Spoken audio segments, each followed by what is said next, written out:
Bien, vamos a tratar de que esto resulte.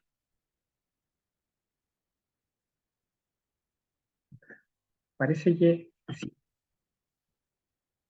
Súper. Bueno, bienvenidos a todas, a todos. Eh, Hoy vamos a comenzar por una pequeña coda de temas que vimos la sesión pasada. La idea es completar lo último que nos quedó ver, que tenía que ver con la teoría del cambio gradual. Fin de que eso pueda quedar completamente dilucidado, ¿sí? Antes de comenzar, quiero partir por algunos temas administrativos, ¿ya?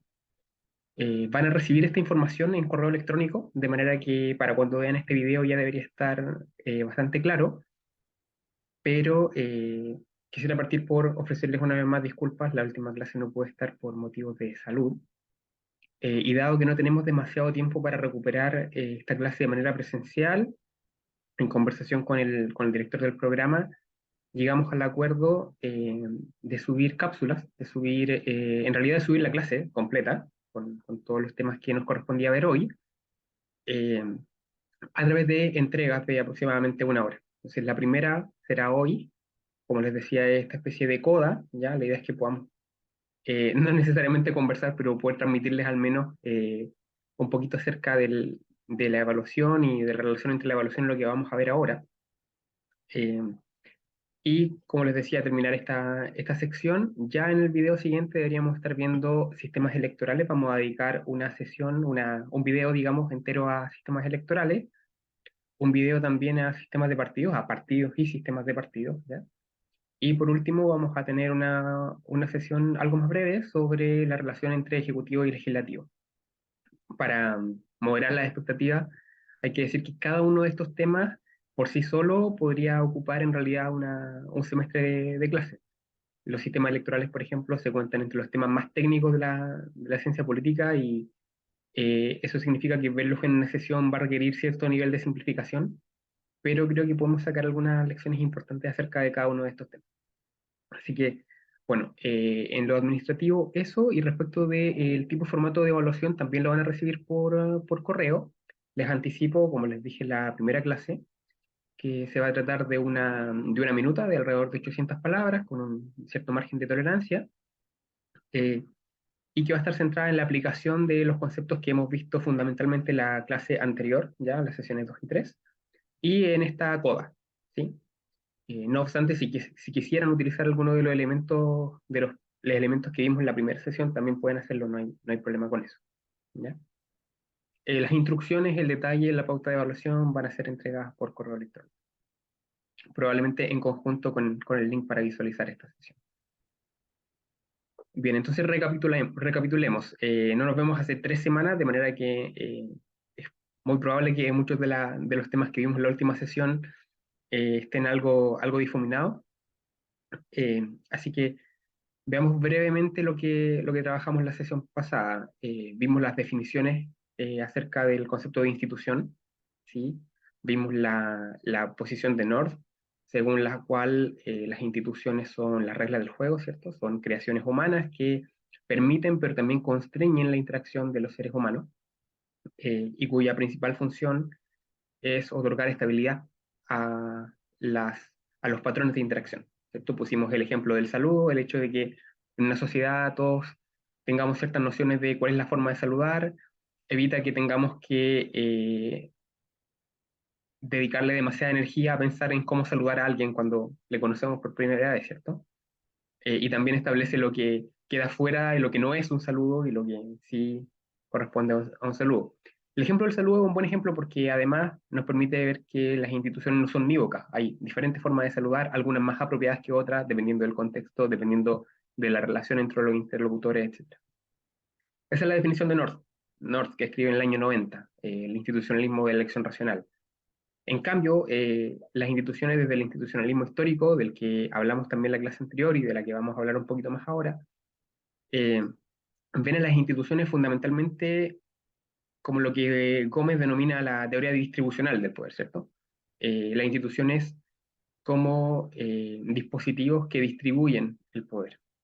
y por lo tanto hay siempre, y las instituciones son constantemente renovadas en la lucha, en la búsqueda de acceder a mayores niveles de influencia. ¿Sí?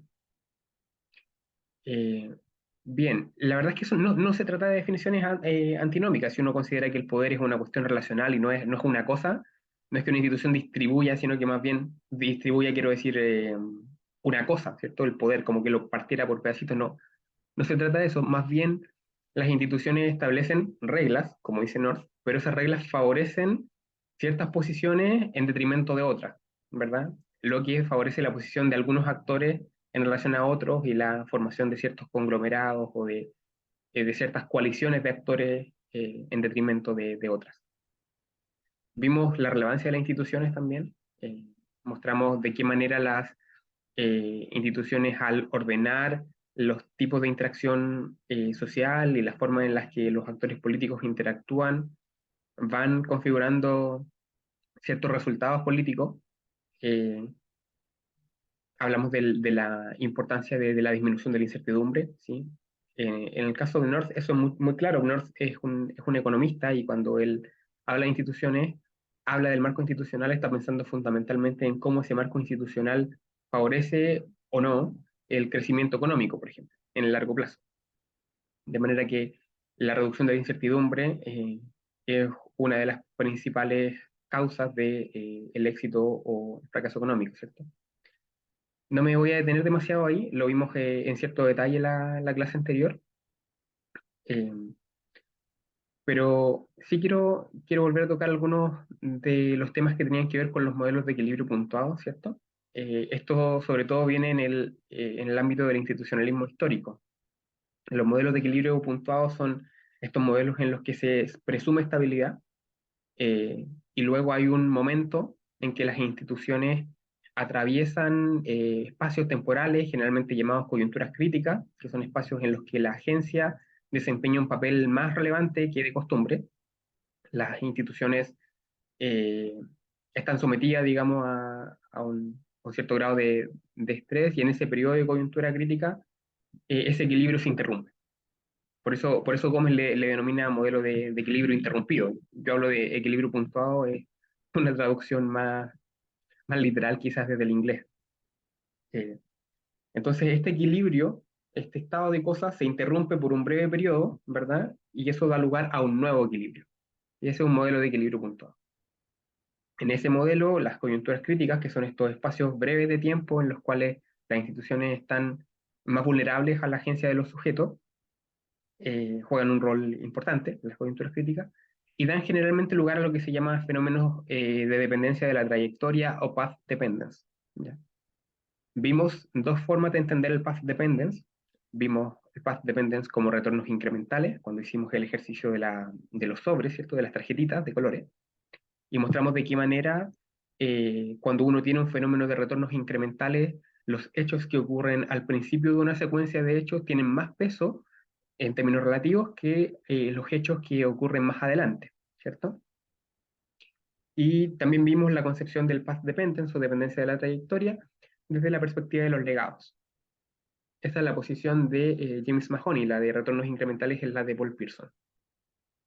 Legados en el sentido de una serie de acciones y contrarreacciones que van solidificando un outcome, un resultado político. Vimos también algunos conceptos de temporalidad que son importantes, en general desde el institucionalismo histórico, pero, perdón, en particular desde el institucionalismo histórico, pero en general en el análisis político, que tiene que ver con la importancia de la secuencia. El path dependence es solo un ejemplo, ¿verdad? Hechos que ocurren antes son más relevantes que los que ocurren después, pero de manera general, eh, establecer la importancia política de la secuencia equivale a afirmar la no conmutatividad de los hechos en política. Es decir, que el orden de los factores en política sí importa, ¿verdad?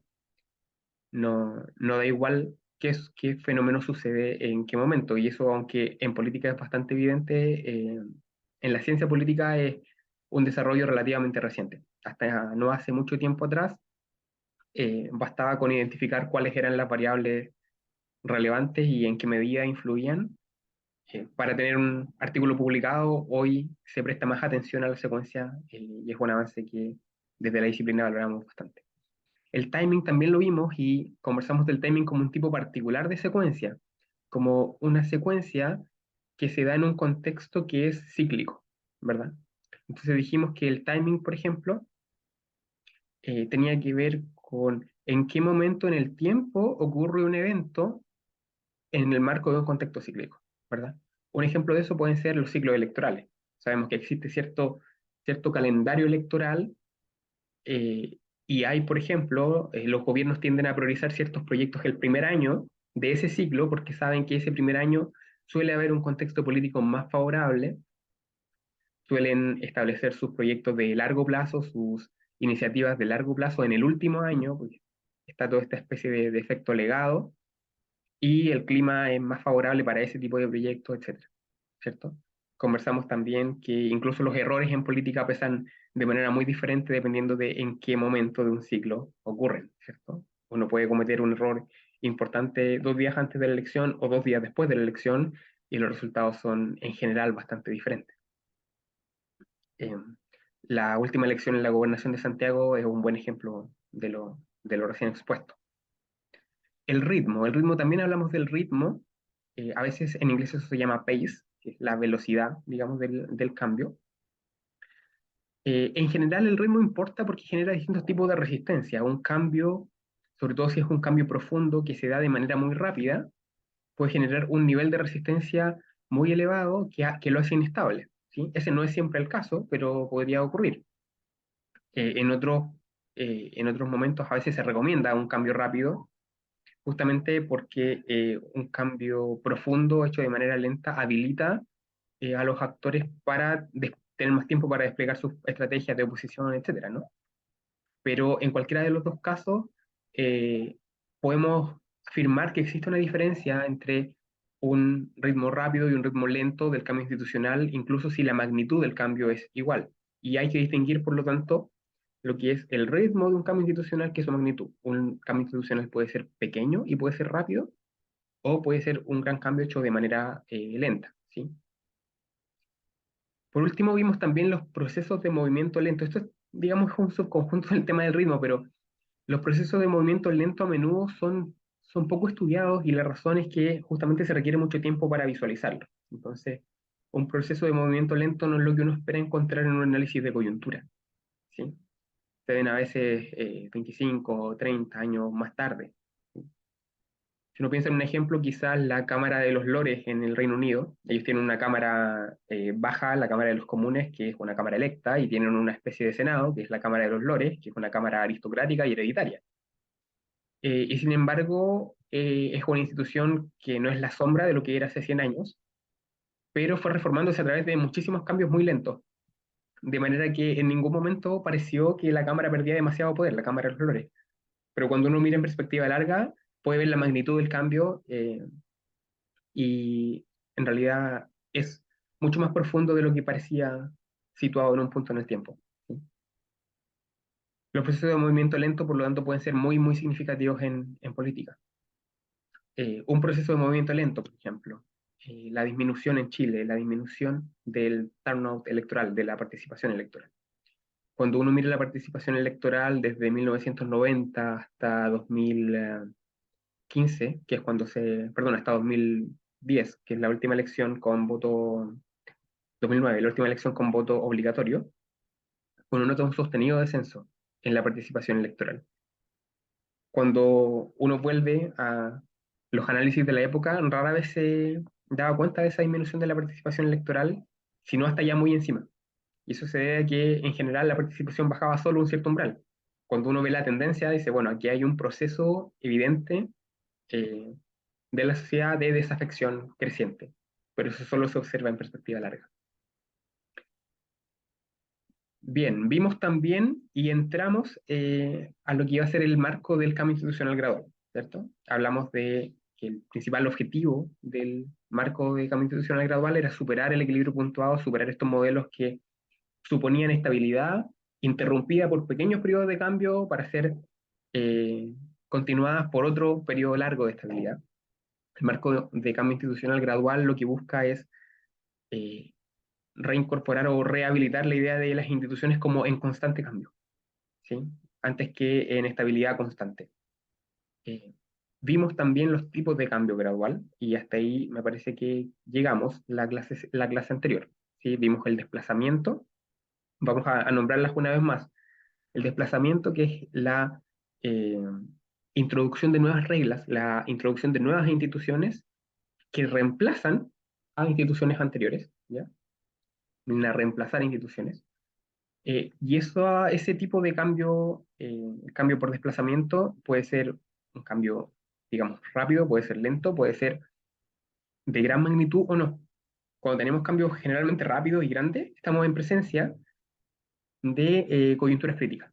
Ya las coyunturas críticas van a ser, en este marco, en el marco del cambio gradual, las coyunturas críticas y el equilibrio interrumpido son un tipo particular de cambio por desplazamiento. ¿Ya? El caso de la superposición, en la clase pasada lo vimos como cambio por capas, a veces como yuxtaposición. No recuerdo el nombre que le da Alicia Gómez, pero en inglés se llama layering. Todo esto viene de la teoría de Mahon y Telem de 2010. La superposición es un cambio que introduce nuevas instituciones, pero sobre la base de instituciones ya existentes. ¿Sí? Ahí no hay un reemplazo de las instituciones, hay más bien una, una superposición, justamente. ¿Sí? Una base de instituciones que se conservan y sobre esa base se instalan nuevas reglas. La deriva y la conversión son cambios institucionales bastante más complejos, más interesantes. En el caso de la deriva o drifting, es un cambio que se produce por brechas en la implementación, por brechas en el cumplimiento de las instituciones. ¿Sí? Ocurre cuando el contexto en el que una institución funciona cambia, lo que permite que la institución cumpla un rol que antes no cumplía. ¿Ya? Un ejemplo es, si yo tengo un sistema electoral, por ejemplo, que establece cierta cantidad de distritos para cada región del país, supongamos finales del siglo XIX. Tengo un sistema electoral que dice tal región tiene tal cantidad de asientos, tal zona tiene tal cantidad de asientos, etcétera. Asientos quiero decir escaños.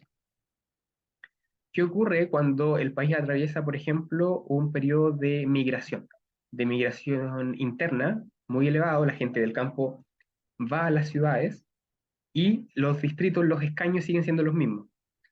De pronto la institución empieza a funcionar ya no para representar proporcionalmente la población de cada una de esas zonas, sino que pasa a desproporcionar, a subsidiar electoralmente a la zona, en este caso a los campos, que ya tienen menos población por este fenómeno migratorio, y se genera un fenómeno que se llama malapportionment, me parece. Voy a chequearlo. Pero fundamentalmente pasa a distorsionar la representación proporcional. Y la institución no ha cambiado, no hay una sola palabra que haya sido modificada de la institución original, pero el contexto social, el contexto político, hace que la instauración de esa regla electoral, que es la misma que era antes, genere efectos distintos. Entonces, el cambio por derivación, el cambio por deriva, es lo que ocurre cuando existen problemas en la actualización de las reglas, ¿sí? Para que esa regla siguiera cumpliendo la función que cumplía, debía ser modificada, y la no modificación de esa regla es lo que genera un cambio. Entonces, recordemos que instituciones no son solamente la letra, digamos, la institución es el aspecto formal, lo que está escrito, la norma formal, también la norma informal, y está relacionado con el nivel de cumplimiento. ¿Sí? Y por último tenemos el cambio por conversión institucional, y este cambio también es una forma interesante de cambio institucional porque consiste en una institución que se utiliza para fines con los cuales no fue creado. En este caso no es que cambió el contexto y por lo tanto la institución está cumpliendo otro rol, más bien esa institución puede utilizarse de manera instrumental por los actores políticos o puede incluso dejar de ejecutarse a fin de cumplir roles diferentes para los cuales esa regla fue creada. ¿Ya? Les contaba la clase anterior que una vez una persona pasó con un paraguas, usándolo como quitasol, porque había, no sé, 30 grados de calor acá. Y ese era un muy buen ejemplo de conversión institucional. artefacto que tiene un objetivo puntual ha sido reutilizado con un propósito diferente. Hasta aquí llegamos la clase pasada, ¿ya? Entonces la idea hoy era poder ir un poco más profundo, justamente en la teoría del cambio gradual. Esta es una teoría bastante compleja, con altas capas eh, de significado, con hartos detalles desde el punto de vista del modelo causal que propone. Esta es una teoría causal, busca explicar el cambio institucional, explicar por qué en ciertos contextos se producen ciertos tipos de cambio, ¿ya? Y para eso, lo primero que hacen Mahoney y Telen es responder a la pregunta de qué hace posible que una institución cambie. Si una institución estructura el comportamiento de los actores y estructura el tipo de interacción social, el estatus natural, la primera impresión de una institución es su estabilidad, ¿sí? Disminuye la incertidumbre porque los actores tienen buenas razones para sospechar que la institución va a permanecer en el tiempo. De manera que explicar por qué una institución, o sea, explicar el cambio institucional requiere explicar qué hay en una institución que hace posible que cambie, ¿sí? Su estado natural parece ser la estabilidad. Entonces ellos establecen dos elementos. Uno de ellos es el cumplimiento, que en inglés se llama enforcement, y el segundo es el nivel de interpretación de las instituciones. En el caso de Douglas North también establecía que el cumplimiento, el nivel de cumplimiento era parte del marco institucional. La diferencia con el enfoque de Mahoney y Telen es que el cumplimiento es tomado aquí no como parte del marco, sino que como una variable externa, ¿sí? Y eso permite estudiarla por separado. Entonces, ¿cuánto se hace cumplir una norma? Y eso depende a veces de la voluntad de los actores políticos y en ocasiones de la capacidad del Estado, ¿sí? Un buen ejemplo de lo primero, de la voluntad de los actores políticos, es el funcionamiento de la dirección del trabajo. Cuando cambia el gobierno, eso puede tener consecuencias importantes para cuánto se hace ejecutar y cuál es el rol, cuál es el nivel de actividad que tiene la dirección del trabajo en relación a la fiscalización del cumplimiento del derecho laboral, etcétera, ¿sí? En otros casos, en cambio, no se trata de una cuestión de voluntad política, sino más bien de capacidad del Estado. Una regla, por ejemplo, como la cuarentena, las cuarentenas que vivimos, es una regla sumamente difícil de cumplir, de hacer cumplir, más que de cumplir, es una regla muy difícil de hacer cumplir, ¿sí? Entonces, el nivel de cumplimiento que tiene una institución y el nivel en que esa institución puede ser interpretada por los distintos actores son los motores del cambio institucional desde el punto de vista de Mahoney y Pele, ¿sí? Ahora, ¿qué determina el tipo de cambio institucional? Porque si eso es lo que habilita que el cambio institucional suceda, el cumplimiento de la interpretación, ¿qué es lo que explica por qué sucede de una manera u otra? Para los autores, los determinantes del cambio institucional van a ser, por un lado, el contexto político y, en segundo lugar, el contexto institucional, o para ser más preciso, el contexto de la institución de la que se está hablando, ¿sí? Desde el punto de vista del contexto político, ellos van a establecer fundamentalmente la cuestión del veto como la determinante. Es decir, si frente a una determinada institución hay un alto poder de vetar su reforma, o si en cambio los actores tienen una baja capacidad de vetar su modificación, ¿sí? Esos son los elementos que forman el contexto político. En el caso del contexto institucional, tiene que ver si hay baja discrecionalidad o alta discrecionalidad.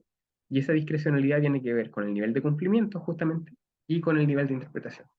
Entonces, en un contexto institucional con baja discrecionalidad de cumplimiento y de interpretación, los actores no tienen demasiadas herramientas para interpretar las normas de manera diferente, de manera alternativa, y no tienen, tampoco tienen capacidad de hacer cumplir más o mucho menos la regla de lo que actualmente se hace cumplir, ¿ya? Eh, Recordemos cuando hablamos de veto que el veto siempre refiere a la modificación del status quo, ¿sí? De manera que cuando uno habla de alta capacidad de veto se refiere a que es poco probable que la regla tal y como existe hoy día sea modificada, ¿ya? Entonces, a partir de esta idea de, el contexto político y el contexto de la institución, las características de la institución, se derivan distintas formas de cambio institucional. Cuando tenemos una alta capacidad de veto, pero tenemos una baja discrecionalidad, Mahon y Telen esperan un tipo de cambio que es cambio por superposición, ¿cierto? Layering. Cuando tenemos en cambio baja discrecionalidad y baja capacidad de veto, es más probable que emerja un cambio por desplazamiento. Tenemos la tabla ahí, ¿no? Cuando hay alta discrecionalidad y hay alta capacidad de veto, esperamos cambio por derivación. Y cuando hay alta discrecionalidad y baja capacidad de veto, esperamos un cambio por conversión. Ahora, la cuestión, digamos, el aporte de Mahoney y Tellen, además de ampliar en los tipos de cambio institucional, de darle un peso al cambio institucional gradual y no solamente a los grandes cambios, a los cambios fuertes, que son los cambios tipo coyuntura crítica, diría que hay dos elementos que forman el gran aporte de esta teoría. El primero es modelos de cambio gradual como enriquecimiento de la idea de equilibrio interrumpido, perdón.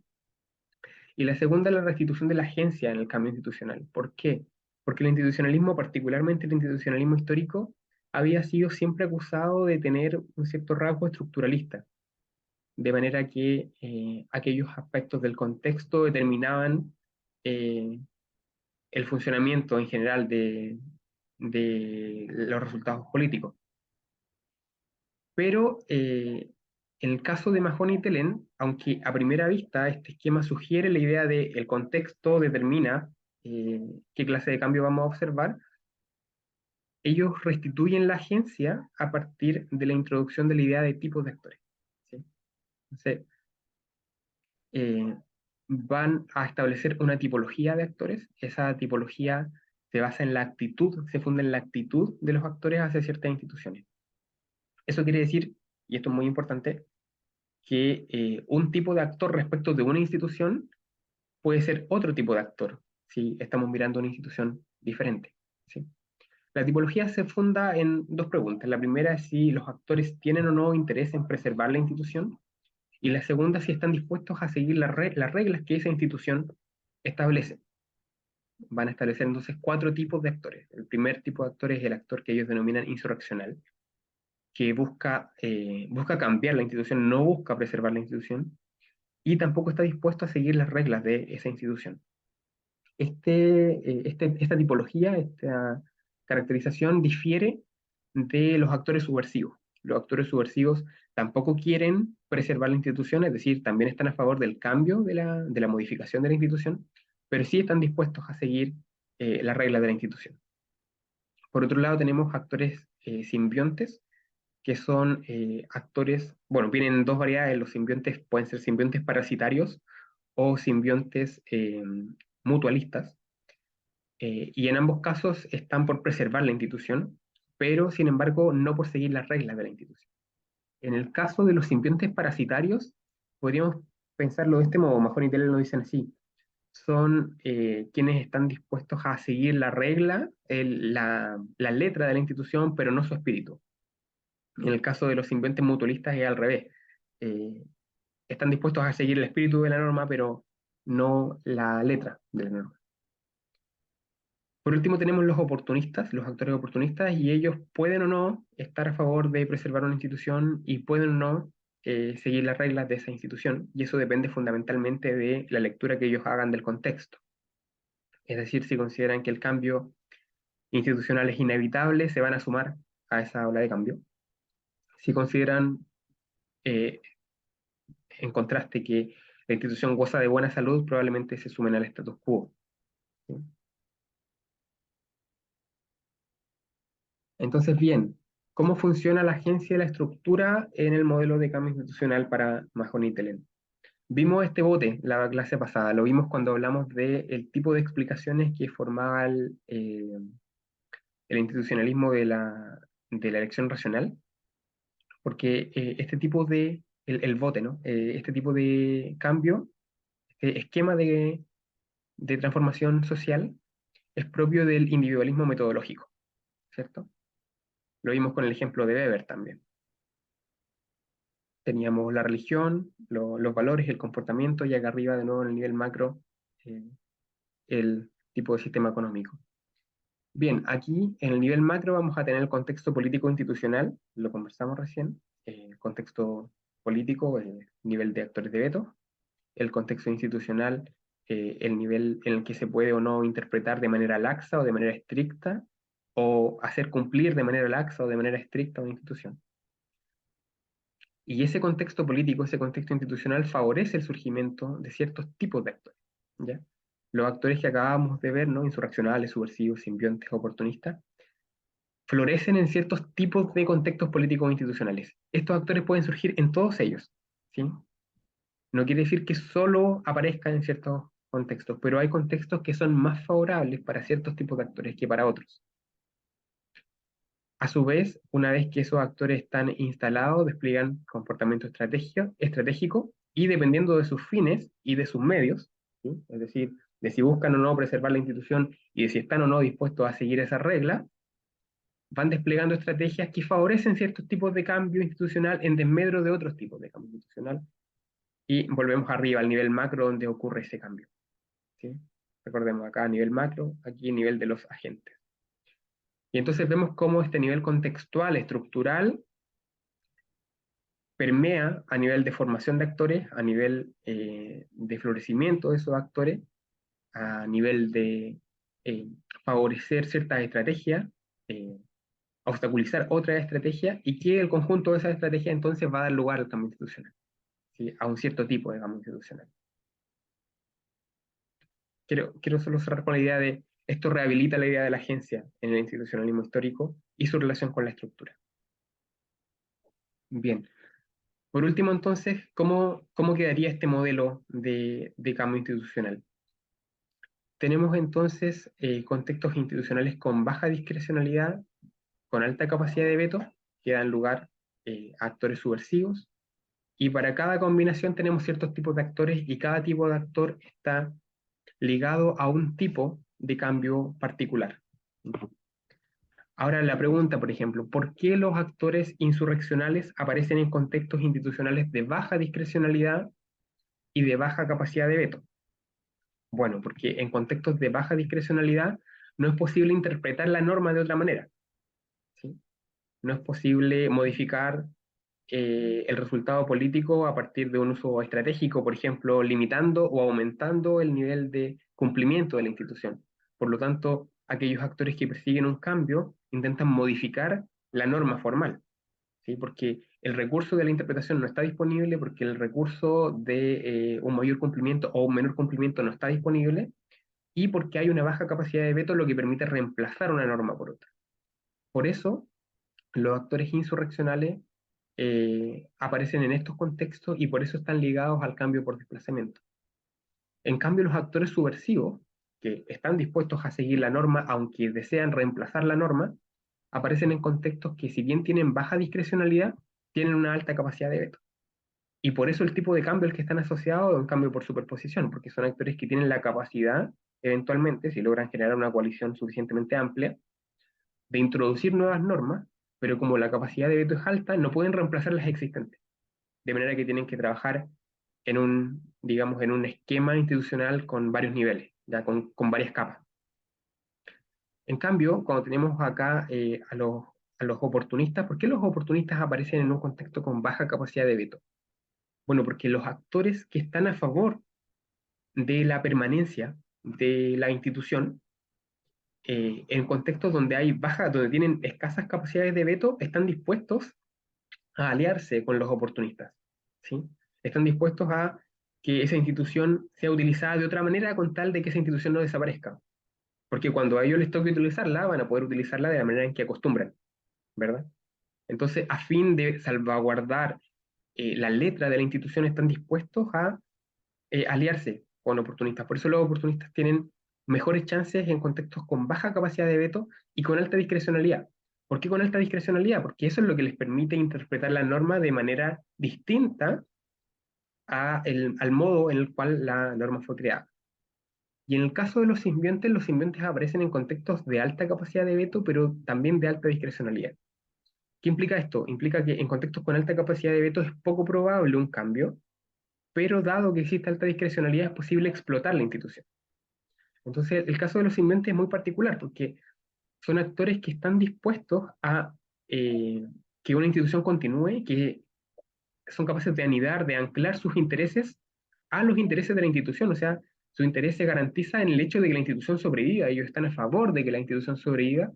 Y sin embargo, en la medida en que explotan esa institución, de una manera particular, esa institución degradándose, va degradándose y eso genera un cambio institucional.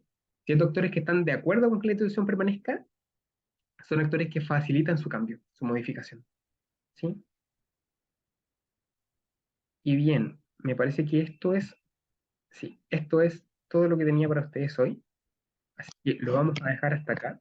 Una cuestión importante que no comenté al principio de la presentación, que es de carácter administrativo, es que vamos a tener todas estas sesiones, pero también les voy a dar un horario optativo, por supuesto, voluntario, para que tengamos una hora de consultas una vez que que esté subido todo este material, que hayan recibido la evaluación. Vamos a tener una hora para que podamos conversar en caso de que haya alguna duda acerca de la evaluación o acerca de alguno de los temas que hemos visto, ¿ya? Este fue el primero de los videos. Vimos hoy la coda a la sesión anterior. Vimos teorías graduales de cambio institucional y la sesión que viene vamos a ver sistemas electorales. Así que bueno, nos vemos pronto.